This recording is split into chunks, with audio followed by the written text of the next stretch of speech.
Yan na guys, dito na kami sa ano guys. Yan na ako guys. Yan na guys oh. Guys, so. Guys, thank you for watching guys. Like mo naman kami guys.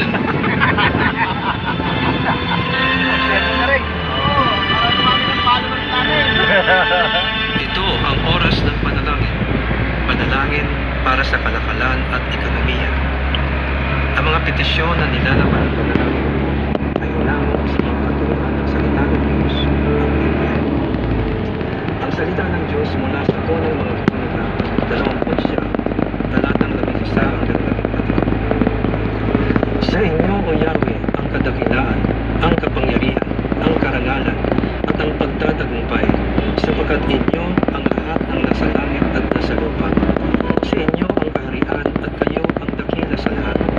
Sa inyo nagmumula ang kayamanan at ang karangalan, at kayo ang naghahari sa lahat. Taglay ninyo ang kapangyarihan at kadakilaan, at kayo ang nagbibigay ng lakas at kapangyarihan sa lahat. Pinapasalamatan namin kayo, O Diyos, at pinupuri ang iyong maluwalhating pangalan. Naway sabayan ninyo ako sa panalangin ito. Ikaw lamang, O Diyos, ang bawat pinagmumulan ng lahat ng tagumpay, tulad ng iyong inihayag sa iyong banal na salita, na kung wala ang tulong mo sa pagtayo ng bahay, walang kabuluhan ang pagtatayo nito. Kung wala ang pag-iingat mo sa bayan, walang kabuluhan ang pagbabantay dito. Ikaw lamang din ang pinagmumulan ng lahat ng kayamanan at mga ari-arian na iyong ipinagkakaloob sa mga nagpakahirap sa pagtatrabaho para sa kanilang kapakinabangan at kasiyahan. Iyong pinahintulutan na makamit nila ang mga ito, hindi dahil sa sariling kakayahan at lakas, kundi dahil sa iyong katapatan at kabutihan. Ibinigay mo sa kanila ang kanilang maging mayaman, upang sila ay maging mayaman din sa mabubuting gawa, maging mapagbigay at matulungin sa kapwa. Dalangin namin tulad ng iyong pinag-utos, na turuan mo ang mga mayaman sa mundong ito na huwag silang maging mayabang o umasa sa kayamanang ninang madaling mawala.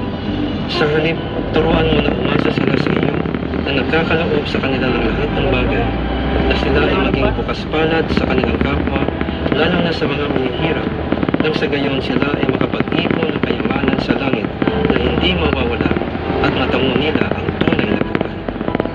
Iyong ipakaloob sa puso ng aming mga ngalakal ang habag at malasakit para sa mga manggagawa, at huwag silang pagkaitan ng nararapat na sahod at mga benepisyo, kundi maging makatarungan at makatao sila sa kanilang pagkitungo at pagbayad sa pagpapagal ng mga naglilingkod sa kanila.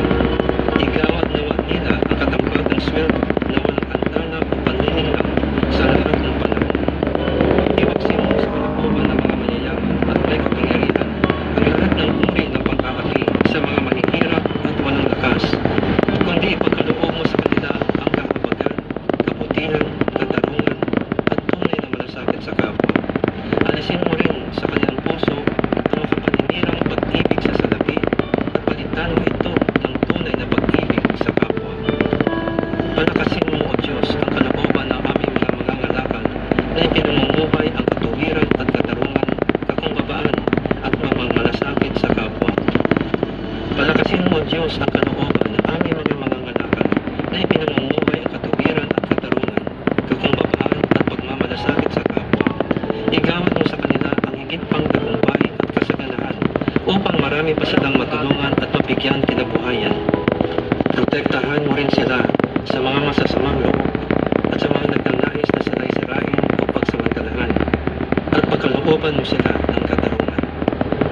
O Panginoon, pagtibayin at pasaganahin mo ang aming ekonomiya. Bigyan mo ng dunong, integridad, tagumpay, at katapatan ang mga nangangasiwa sa aming pamahalaan ng mga plano at programang pang-ekonomiya at infrastruktura. Iyong pigilin ang pagkalat ng karahasan at krimen sa aming lipunan, at ang pang-aapi at katiwalian na siya nagpapaalipin sa karamihan sa kahirapan. Pagariin mo ang katuwiran at katarungan, pag-ibig at pagmamalasakit sa kapwa sa aming bayan, mula sa aming mga pinuno hanggang sa mga pangkaraniwang mamamayan. Maraming salamat, Panginoon, sa iyong pagtugon sa aming mga dalangin na ito, sa pangalan ng Jesus. Amen. Ang mabuting balita.